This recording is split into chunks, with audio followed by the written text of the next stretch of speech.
But media is not a business. And it's important to understand the difference. And I'll give you two analogies. The television infomercial, which Alex also mentioned. I've worked in the television infomercial field since 1987. The very first Guthy-Renker infomercial for Think and Grow Rich, which was the first show ever to use a celebrity host, and which began the up the ante in that industry.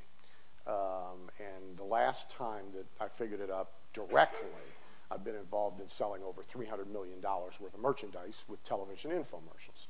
That doesn't count back end, that's just front end. A whole lot of people thought they were in the infomercial business. And there used to be a trade association called the National Infomercial Marketing Association for people who were, it's now changed its name because a whole lot of people found out it's not a business, and they all disappeared off the planet. They all went broke.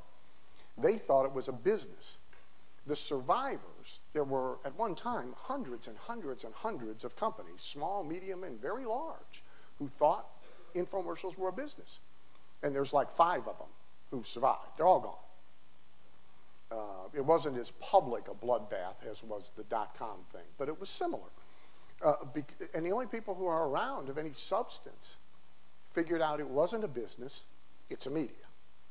And so, for example, if you analyze, my friend, the Guthy-Renker business today, the Guthy-Renker business is really a cosmeceutical company. Skincare, vitamins, acne treatments, hair grower, stuff that goes down the sink that's used up every month by one means or another, that is sold on continuity, and the infomercial is the primary but not the only means of acquiring those customers.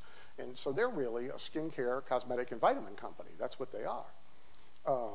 With occasional notable exceptions like a piece of Pilates equipment or a set of Tony Robbins tapes. But basically, they're a consumer products company. And they're not in the infomercial business. They use the infomercial as media. In the speaking business, which there is no such thing, but all 5,000 people I know who are speakers always talk about the speaking business. It's not a business. If it is, it's like the world's worst business ever because it's all manual labor. It doesn't fit any definition, any sane definition of what a business is. It's just media. And the few speakers who figured that out, as I did, have used it as a vehicle to become fairly well-to-do, but the others don't. They're living paycheck to paycheck just like a factory worker. Those of us who got it realized it's a media. And it's a good media to acquire customers and build a herd. And the herd that you saw when everybody raised their hands here, which is like well over half the room, I think, raised their hands for Inner Circle members.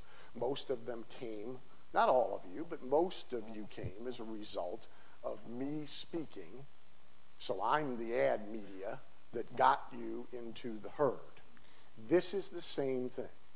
The internet's a media. And if you think of it as that, then a lot of other possibilities and smart activities open up to you because now it fits into a matrix of media as opposed to being a business in and of itself.